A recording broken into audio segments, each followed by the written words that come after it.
हरे कृष्णा। तो आज से हम लोग आज कल और परसों सुनेंगे श्री दामोदर भगवान की कथा।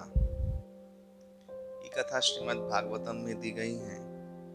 और दामोदर मास, जैसे कि मैंने कहा था कि दामोदर महीना ये वैष्णव कैलेंडर के अनुसार आता है और कार्तिक महीने का लास्ट 15 दिन, मार्गशीर्ष और अग्रहायण का पहला 15 दिन ये मिला के होता है दामोदर महीना। शरद पूर्णिमा से लेकर रास पूर्णिमा तक यह दामोदर महीने का काल, और ये विशेषतया दामोदर मास कहा जाता है इस अवधि को, क्योंकि भगवान कृष्ण ने सर्व अद्भुत एक लीला किया था, वह है ये दाम बंध लीला। ओम नमो भगवते वासुदेवाय। ओम नमो भगवते वासुदेवाय। ओम नमो भगवते वासुदेवाय। नारायणं नमस्कृत्यं नरं चैव नरोत्तमं देवीं सरस्वतीं व्यासं ततो जयमुदीरयेत्। नष्टप्रायेषु अभद्रेषु नित्यं भागवत सेवया भगवती उत्तमश्लोके भक्तिर्भवति नैष्टिकी। ॐ जन्माद्यस्य यतः अन्ययातितरस्सर्तेषु अविघ्नस्वराट् तेन ब्रह्मर्यजादिकवये मुह्यन्ति तत्सूरया। तेजो वारिमृजां यथा विनिमयो यत्र त्रिसर्ग अमृषाः। धाम्ना स्वेन सदा निरस्तकुहकं सत्यं परमधीमहि। नाम संकीर्तनं यस्य सर्वपापप्रणाशनं प्रणामो दुःखशमनस्त्वं नमामि हरिं परम्। मृगं करोति वाचालं पङ्गुं लङ्घायते गिरिं यत्कृपातमहं वन्दे श्रीगुरुं दिनतारिणं परमानन्दमाधवं श्रीचैतन्यमीश्वरं। हरिः ओं तत्सत्। हरे कृष्णा। तो भागवत पुराण के अनुसार श्रवण करते हैं ये दामोदर लीला। ये ऐसा सुंदर प्रसंग है कि पद्म पुराण में सत्यव्रत मुनि वे दामोदर अष्टक में ये लीला का भूरी भूरी गुणगान किए हैं। और वे ऋषि माता यशोदा को प्रणाम कर रहे हैं, उस दाम यानी उस रस्सी को प्रणाम कर रहे हैं जिन्होंने भगवान को बांधने के लिए प्रयास भी किया और सफल भी हुए। अहो भाग्य हम लोग के वैष्णव साधु संघ में आके कि हम लोग श्रीमद् भागवत से ये अमृत रूपी कथा, जिसका अगाध महिमा है, जिसका कोई पारापार नहीं है, जो जानने मात्र से व्यक्ति बंधन से मुक्त हो जाता है, ये कथा हम लोग को सुलभ हुई है आचार्य गुरु साधुओं की कृपा से। भगवान भक्ति मार्ग में जितने सुलभ है उतना और कोई मार्ग में नहीं। भगवान प्रेम भक्ति से जितने वश में आते हैं, योग तपस्या कर्म कांड का अभ्यास सांख्य इत्यादि जितना भी पद्धतियां हैं भगवत उपलब्धि मार्ग में या ब्रह्म उपलब्धि मार्ग में, ये सारी पद्धतियां फीकी पड़ जाती हैं जब भगवान भक्ति के द्वारा बंद कर, भक्ति के द्वारा परवश होकर वो स्वाधीन स्वतंत्र स्वराट भगवान परतंत्रता स्वीकार करते हैं। ये भक्ति की पराकाष्ठा है। और यही लीला ब्रह्मा जी भी गुणगान कर रहे, ज्ञाने प्रयास मुद पश्य नमंत एव जीवंति सन्मुखरित भवदीय वार्ताम स्थाने स्थितां श्रुतिगतां तनुवाक् मनोभिर जे प्रायश अजित जित अपयसी त्रिलोक्याम। 10वें स्कंध 14वां अध्याय 3 नंबर ये श्लोक है। ब्रह्मा जी प्रार्थना कर रहे हैं कि ज्ञान और प्रयास से ये असंभव है भगवान की लीला को जानना। ये खुद के प्रयास से असंभव है, ये संभव ही नहीं है। ज्ञाने प्रयास मुद पश्य नमन्तेव जीवंति सन्मुखरित भवदीय वार्ताम। जो लोग उनके सामाजिक पद पे स्थित होकर मनोधर्मी जल्पना कल्पना मूलक ज्ञान को दूर में फेंक कर देह मन वाक्य से श्रद्धा के सहित भगवान आपका लीला कथा श्रवण कर रहे हैं, एवं आप और आपके शुद्ध भक्तों के द्वारा उनके मुखकमल से विनिश्चित हरि कथामृत श्रवण करके जीवन धारण करने का संकल्प ले चुके हैं, निस्संदेह आप लोग आपको जीत गए हैं वे लोग।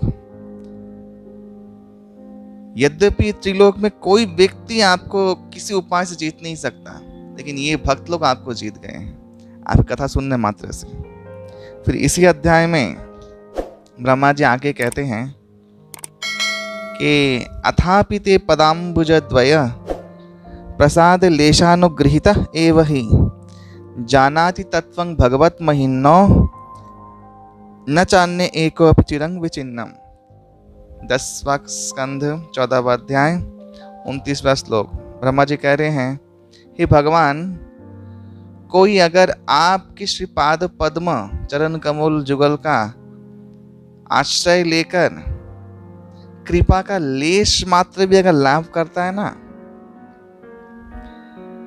तो वो व्यक्ति आपका सारा महिमा हृदयंगम कर सकता है।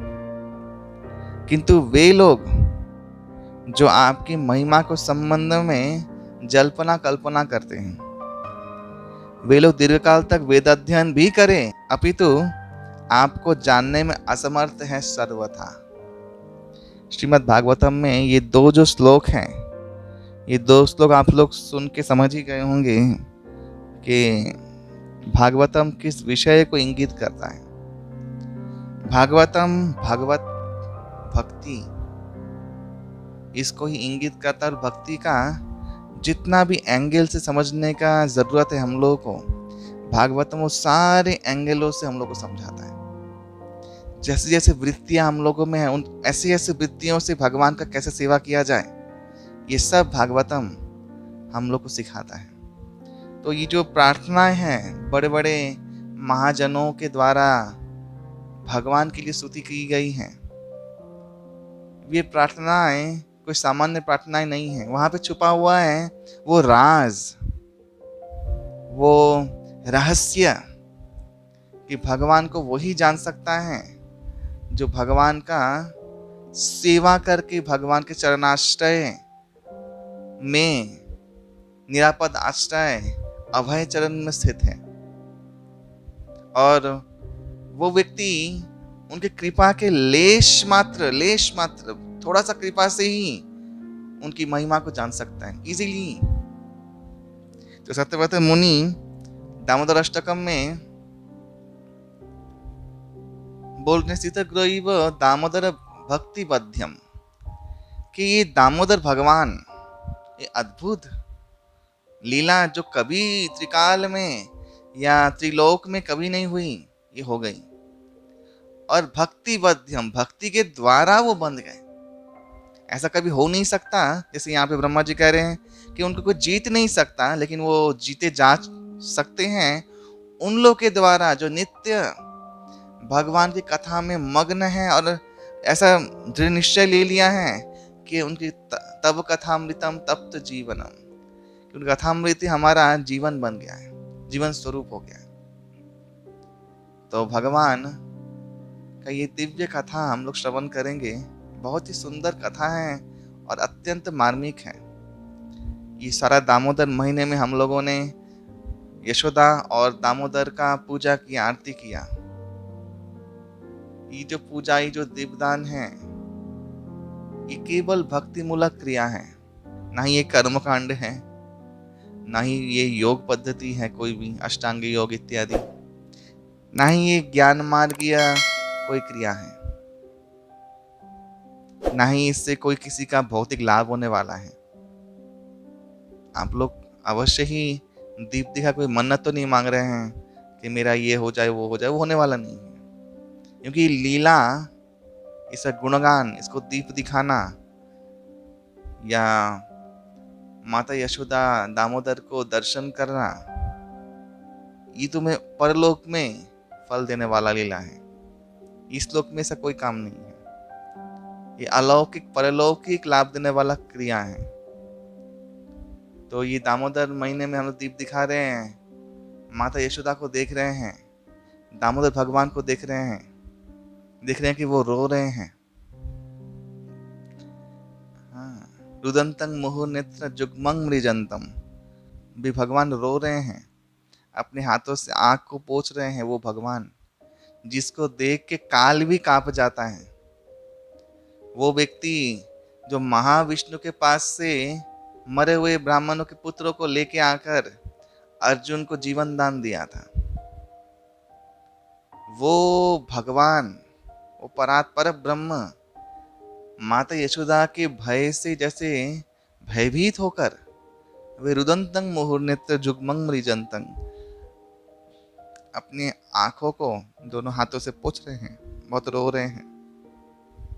तब अशोक चरण, जिसके नाम, जिसके अभय चरण को ध्यान करने मात्र से सारा शोक भय दूर हो जाता है, तो रोना किस बात का? वो रो रहे हैं भयभीत होकर माता यशोदा के हाथ में लाठी देखकर। जो ज्ञाने प्रयास मुदपस्य नमन्ते जीवन्ति सन्मुखरित भवदीय वार्ताम, ये केवल भगवान के भक्त समझ सकते हैं, जिन लोगों ने ये जो जल्पना कल्पना वेद अध्ययन इत्यादि सब त्याग दिया है, सब खत्म कर दिया जीवन से, ये ज्ञान, और भगवान को अपने हृदय में बसा के उनके चरणों में समर्पित हो गए हैं। वे भगवान छोड़कर कुछ नहीं जानते और भगवान भी उनको छोड़कर कुछ नहीं जानते। तो आइए श्रवण करते हैं ये लीला, अति सुकृति प्रदान करने वाली लीला। ये लीला सुनाने से पहले मैं कथन बोलना चाहूंगा। कुछ दिन पहले हमारे गुरु भ्राता, उन्होंने गुरु महाराज का एक महिमा सुनाया था कि जब वो चौपाटी मंदिर में थे और दामोदर महीने में ही वे कुछ दामोदर कथा के लिए या दामोदर दीपदान देने के लिए, उत्साहित करने के लिए गए थे भक्तों को, ताकि सभी भक्त लोग दीपदान करें और करवाएं। तो गुरु महाराज बहुत सुंदर एक बात कहें जो अति वैल्यूएबल है, बहुत ही उसका अंतर्निहित मर्म है। श्रीमद जयपताका स्वामी गुरु महाराज बोले उस लेक्चर में, उस क्लास में, कि जब वो छोटे थे ना, तब कोई भी प्रतियोगिता में अगर जीतते थे तो कूपन मिलता था। कूपन, वो कूपन क्या था? किसी भी नियरेस्ट स्टोर में जाके, अमेरिका में तो बहुत बड़े बड़े मार्ट्स होते हैं, जैसे हमारे यहाँ पे बिग बाजार है इत्यादि है, वैसे बड़े बड़े शॉपिंग मॉल्स। तो कूपन क्या है कि आपको बास्केट दिया जाएगा, आपके लिए एक बेल बजाया जाएगा, और कूपन है कि 30 सेकेंड या कितना सेकेंड, कोई भी सेकेंड, कोई भी कैलकुलेशन, इतना सेकेंड तक आपको जो भरना है, आप अगर टोकरी में भर लिए तो वो चीज आपका, एकदम कोई कैश नहीं लिया जाएगा। तो ये था कूपन। तो जब भी बिल बचता था तो सब भागते थे एकदम। और एक विशेष रैक है, वहाँ पे आपको जाना है और जितना चाहो उठा लो उस समय अवधि काल में। तो गुरु महाराज बहुत सुंदर इसको रिलेट कर रहे थे हमारे आध्यात्मिक जीवन के साथ, कि हमारे पास भी प्रभुपाद की कृपा से प्रभुपाद ने एक टोकरी दिया है। आध्यात्मिक जीवन में जितना फूल आपको उठाना है भगवान की कृपा का, वैष्णव की कृपा का, वैष्णव का आशीर्वाद का, वो आप उठा लो समय अवधि तक, जितना चाहो उठा लो। खत्म हो जाएगा, अगर आपने टोकरी में कुछ भी नहीं भरा तो आप तो गए काम से, आपका कोई लाभ नहीं हुआ इस समय अवधि में। जो कूपन प्रभुपाद जी ने आपको दिया है उससे आपको कोई भी लाभ नहीं हुआ। और जो बुद्धिमान है, चालाक है, वो इसमें बहुत लाभ उठा सकता है। कोई भी अवसर छोड़ेगा नहीं वो, जो अवसर भगवान के प्रति हम लोग का प्रेम बढ़ाए, हम लोग को और मग्न करे, संसार से और विरक्त करे, ये अवसर वो छोड़ेगा नहीं। मैं हर बार कहता हूँ और अभी भी कहूँगा कि जीवन में बहुत सारे अवसर होते हैं, सबको मिलते हैं। कोई जाना चाहता है विदेश, कोई जाना चाहता है चांद पे, बहुत अवसर है, कोई भी कुछ कर सकता है। लेकिन एक अवसर है, वह भगवत धाम जाने का भी अवसर है। कुछ लोग इस मार्ग में चलते हैं, कुछ लोग सफल हो चुके हैं। जो सफल हुए हैं वो लोग ही शास्त्र में ये सब उन लोगों का रिसर्च वर्क देखे गए हैं।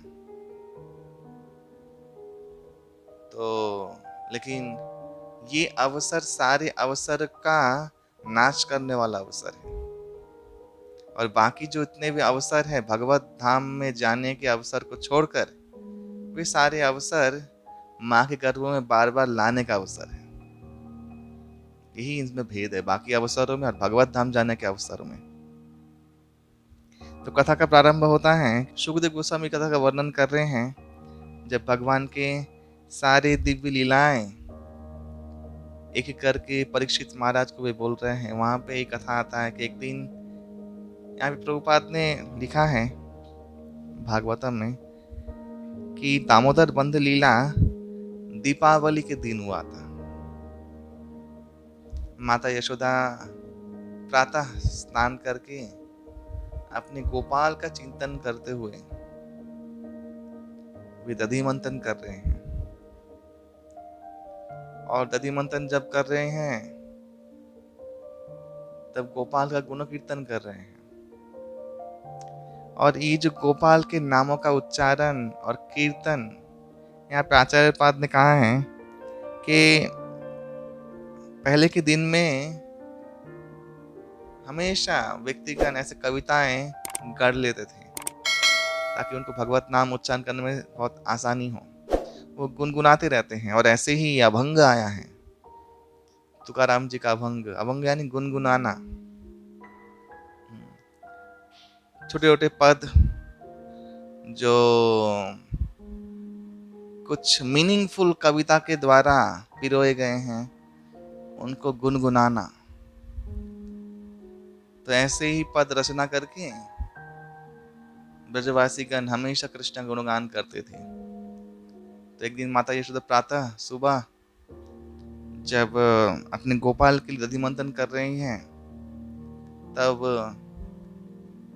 वे गोपाल के लिए इस सुंदर कविता के द्वारा जो गीत बनाया था वो गुनगुना रही है। और नाना रूप से जो भी लीलाएं हुई हैं उनका एक स्मृतिचारण कर रही हैं। तो प्रातः मुहूर्त और भगवान की लीला गुणगान, तो इससे अच्छा मंगलमय और क्या हो सकता है। तो बोलते हैं प्रातः मुहूर्त भगवान का नाम कीर्तन यशोगान सारे वातावरण को शुद्ध कर देता है, मंगल कर देता है, सारी अमंगलता को हर लेता है। तो ऐसे अमंगलता को हरते हुए सारा ब्रज जैसे शुद्ध भक्त माता यशोदा के मुंह से विनिश्चित भगवत लीला उच्चारण नाम उच्चारण के द्वारा पवित्र हो गया। पवित्र ऑलरेडी है, भगवान निवास कर रहे हैं, लेकिन एक प्रेममय वातावरण का सृष्टि हुआ। आचार्य लोग कहते हैं कि माता यशोदा क्या करती थी कि इस सुगंधी घास को खाने वाले जो गाय हैं उनके दूध को पाक करके एक विशेष गायों को पिलाती थी, और फिर उससे जो दूध निकलता था वो दूध गोपाल के लिए रखती थी। उससे दही बना के उसको मथ के जो माखन निकलता था वो गोपाल को देती थी। ताकि इसे कारण है, उसका कारण क्या है कि जब गोपाल ये माखन खाए तो उसको किसी के घर के और टेस्ट ना लगे, किसी और ब्रजवासी गोपी घर में माखन चोरी करने ना जाए। इसीलिए ये विशेष एक ट्रैप माता यशोदा ऐसे दधि मंथन करती थी, बनाती थी। तो उनका चूरी, उनका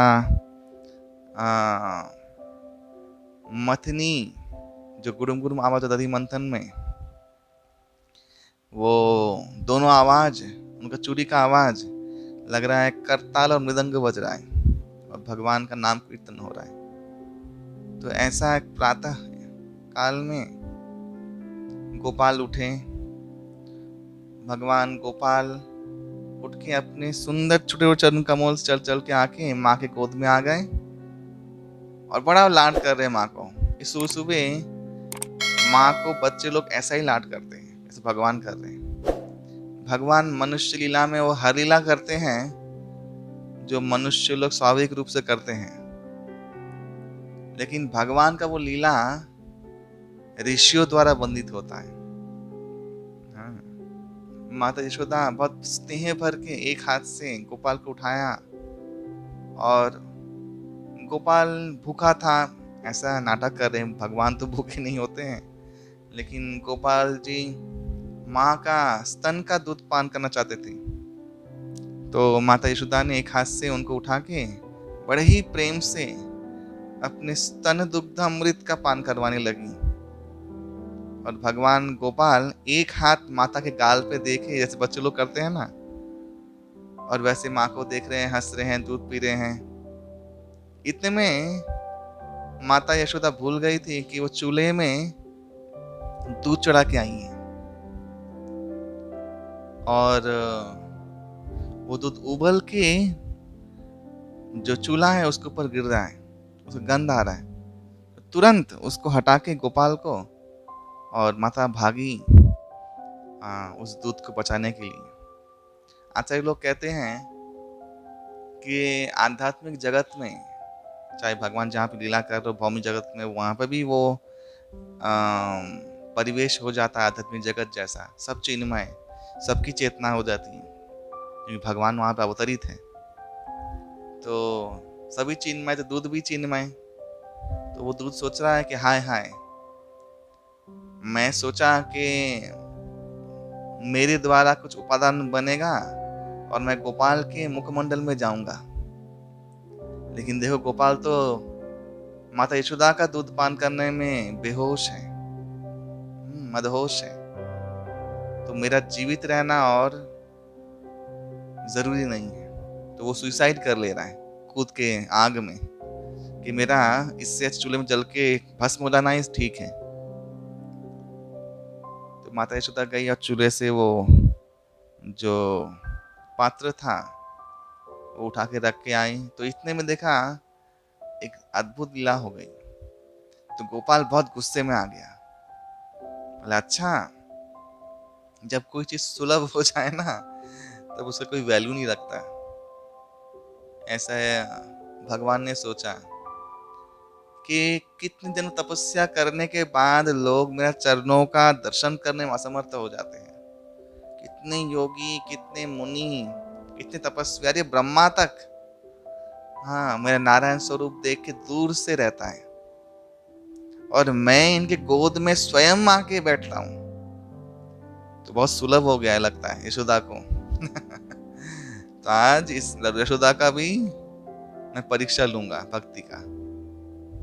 लेकिन भगवान का सोचना ही हुआ, लास्ट में भगवान बन गए और यशोदा के सामने हार गए। किसी भगवान का सोचना ही हुआ।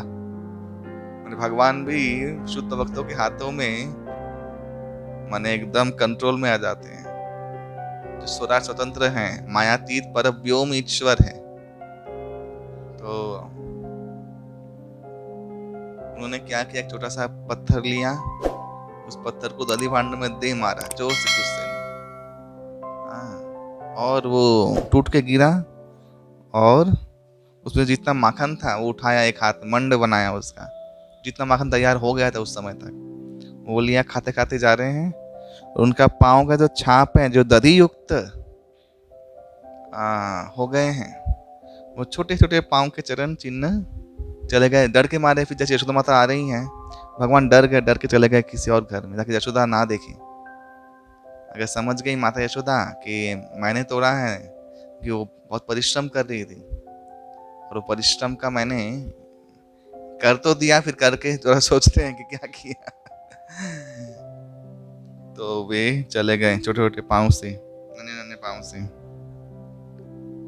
माता यशोदा आई, देखी, अरे ये क्या हुआ, और गोपाल कहाँ है? देखिए वो दधी में सना हुआ छोटा छोटा पाँव का चिन्ह जा रहा है कहीं भी। तो माता यशोदा देखने लगी कहाँ है। दूर से देखा कि और जो जहाँ पे दही मक्खन रखा हुआ था, भगवान वहां से भी एक हाथ से तो अपना वो खा ही रहे हैं जो बनाया था। अच्छा, यहाँ पे आचार्य लोग कहते हैं कि भगवान भक्त के परवश हैं। माता यशोदा गोपाल के लिए बना रही थी, तो भले ही गुस्सा है भगवान को, क्योंकि माता यशोदा ने बनाया तो वो खाया, उसको पूरा त्याग नहीं दिया। क्योंकि माता यशोदा का परिश्रम, एक भक्त का परिश्रम भगवान का भी नहीं भूलते। तो जितना बनाया था उतना लिया, लेकिन और जो बनाया हुआ है, ये वाला तो खुद अपने हाथों से खा रहे हैं, और जो बनाया हुआ है वो बंदरों को खिला रहे हैं। तो माता यशोदा ने ये चीज देखा, एक किसी चीज पे चढ़कर वे वो वहां से निकाल रहे हैं, अपने हाथ से खा रहे हैं और बंदरों को खिला रहे हैं। बंदर लोग भी बोलते हैं कि हिमालय के ऋषिगण थे जो वहां पे मरकट बन के पैदा हुए थे। वो भी सामान्य कोई बंदर नहीं है, क्योंकि भगवान के डायरेक्ट महाप्रसाद अधरामृत से लेके वो लोग खा रहे हैं। हाँ, तो ये सामान्य बंदरों का ऐसा सौभाग्य नहीं हो सकता। बोले हिमालय में जितने भी तपस्वीगण थे ना, जब नारायण लीला करने के लिए आए थे भगवान, तो सब वही बंदर बन के जन्म ग्रहण किए थे ब्रज में। उनको भी सौभाग्य मिला भगवान को जानने का, भगवान को सेवा करने, लेकिन बंदर रूप में दिया भगवान ने। क्यों? भगवान कहते हैं कि तुम लोगों ने जो अपना मनोकल्पित तरीके से तपस्या किया, वो तपस्या भक्ति के सामने कुछ नहीं है। देखो, सिर्फ भक्ति, प्रेम भक्ति करके ये लोग मेरी लीला में अंशग्रहण कर रहे हैं, और तुम लोग तपस्या करके बंदर बने हो यहाँ पे। जैसे प्रयागराज, महातीर्थ प्रयागराज, वृंदावन में गधा बनता है। जितने भी गधे घूम रहे हैं वृंदावन में, सब प्रयागराज तीर्थ का अवतार है या स्वरूप है। क्योंकि मुक्ति, तीर्थ इत्यादि जितने भी सब कुछ लाभदायक उपादान शास्त्र में बुरी बुरी वर्णना किया गया है, उनका उसका स्तुति गाया गया है, उनका गुणगान किया गया है। वे सब लोग एक तरीके से निष्क्रिय होते हैं जब भक्ति का उदय होता है। भक्ति के एक कणा मात्र से सब जितने प्रयास सिद्ध हो जाते हैं। भक्ति इतनी विभू प्रकाशशाली है। जैसे भगवान ने गीता में उदाहरण दिया था, जैसे एक नदी में एक कुएं का काम भी हो जाता है, एक तालाब का काम भी हो जाता है। ठीक ऐसे भक्ति के एक लेश मात्र कणा में इस सब तपस्या, योग, कर्मकांड, इस सब का काम हो जाता है। इसलिए भक्ति जब उदित होती है सूर्य समान, ये बहुत प्रकाशशाली एक तेज पुंज है, ये बाकी सब कुछ ढक जाता है उसके अंदर। तो भगवान ने उन लोगों को बंदर बनाया, उन ऋषि मुनियों को, फिर भी कृपा दिया। चलो, और वो लोग ब्रज में आए। ब्रज में आकर उनको एक लाभ मिला, हुआ है ब्रज भक्त के चरणों का धूल उनको लगा, उनका संग, उनका वाइब्रेशन, उनके मुख से निकला हुआ कृष्ण का गुणगान उन कान में पड़ा, तो ये सब संग उनको लाभ हुआ। तो इस तरीके से वे लोग भी भगवान के परम पद, जो भक्ति पद है, उसके अधिकारी बन गए। इस तरीके से खैर भगवान ने कहा तपस्या का कभी भी नाश नहीं होता, भगवान ने ऐसे फल दिया। तो बंदर को खिला रहे हैं भगवान। वो देख के माता यशोदा को आया गुस्सा। बोले मैं 3-4 बार दूध बदल गायों खिला खिला के गायों का एक सीरीज बनाया है कि ये गाय खाएगी उससे दूध निकलेगा, उसका दूध वो गाय खाएगी, उसके बाद ये गाय खाएगी, उसके बाद जो दूध निकलेगा उससे माखन मैं बनाऊंगी।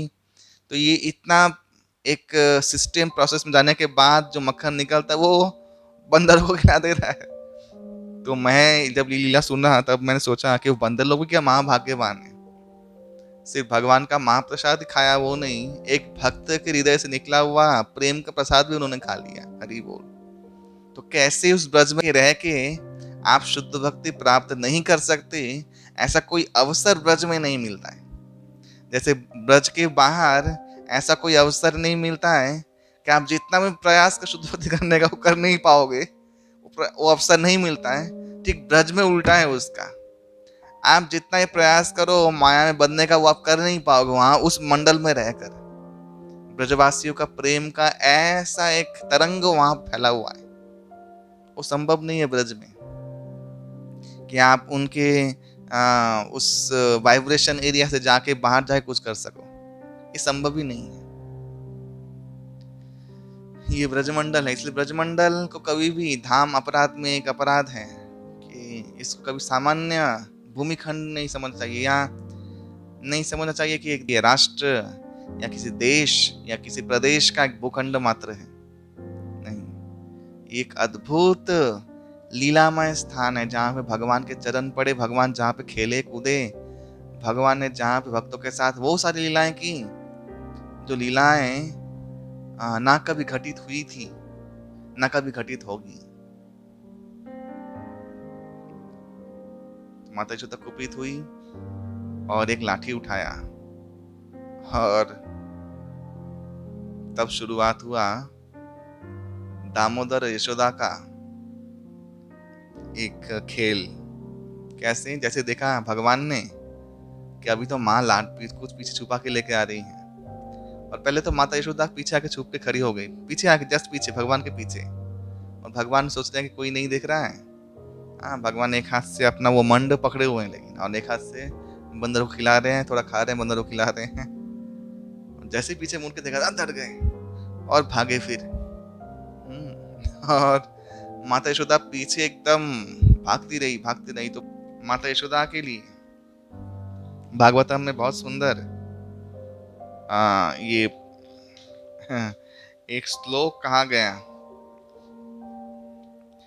तामत जष्टिम प्रसमीक्ष सत्वरः तत अवरुह्य अपससार भीतवत्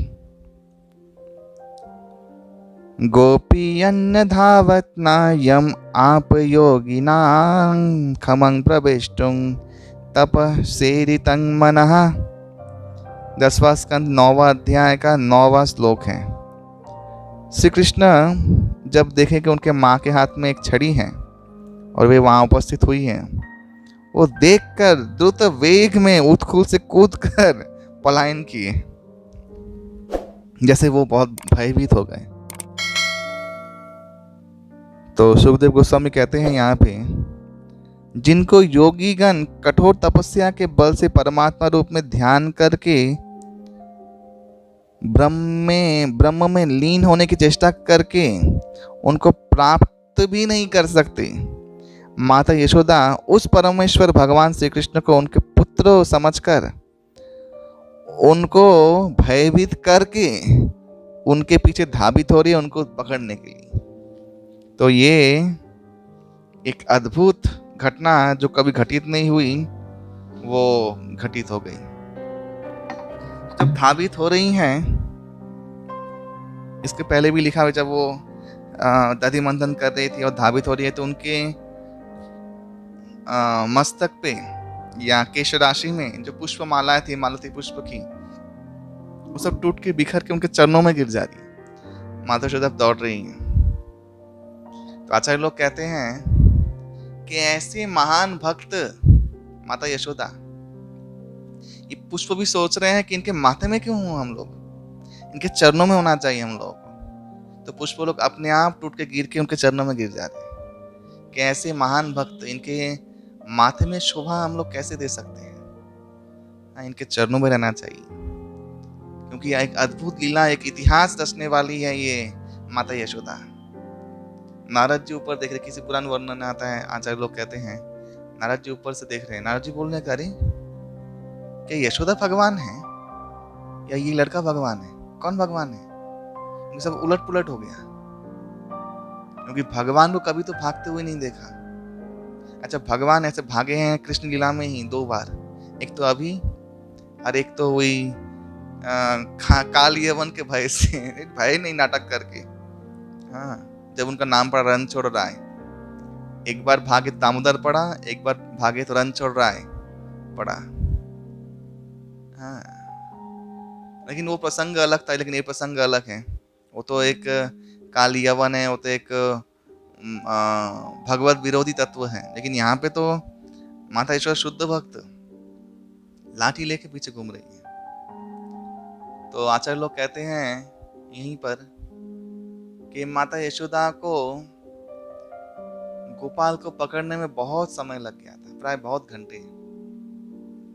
जो कारण है, आचार्य लोग अभी कारण विश्लेषण कर रहे हैं कि ये कारण एक ही कारण है कि भगवान की तमाम शक्तियां, विभु शक्ति, पराशक्ति इत्यादि शक्तियां हैं, और उस शक्तियों में से एक शक्ति है कृपा शक्ति। तो कृपा शक्ति को बाकी शक्तियों को मनाने में ये समय लग गया। सबको अलग अलग शक्तियों को मना रही थी कि तुम लोग अभी छोड़ दो, ये शुद्ध भक्त है, कृपा कर दो। भगवान की सब शक्तियों में सर्वश्रेष्ठ शक्ति है कृपा शक्ति। विभु शक्ति तो बहुत ऐश्वर्यशाली शक्ति, बोले नहीं, मैं तो भगवान हूं, जो भगवान की भगवत्ता को समझाती है, विभु शक्ति है। अरे मैं तो भगवान हूं, मुझे कौन कैसे बांध सकता है, ये सामान्य जीव मुझे बांध लेंगे। कृपा शक्ति बोलती है नहीं नहीं नहीं नहीं, नहीं। यहाँ भगवान खुद अपनी इच्छा से इनके पास आए हैं, समझो बात को, समझो, कृपा कर दो। तो कृपा शक्ति ने बाकी सारी शक्तियों को मनाया एक करके, इसलिए समय लग गया भगवान को बंधने में। तो अंतोगत्व भागवतम में एक वर्णन आता है कि सोमातुः स्वीन गात्रायाः विश्रस्त कवरस्रजः दृष्टाः परिश्रमं कृष्टाः कृपया यासि स्वबंधने। स्वबंधने, भगवान खुद बंधने के लिए तैयार हो गए। माता यशोदा ने पकड़ लिया गोपाल को। तो आगे क्या हुआ हम लोग सुनेंगे कल। हरे कृष्ण, बहुत धन्यवाद आप सभी का। श्री यशोदा दामोदर भगवान की जय।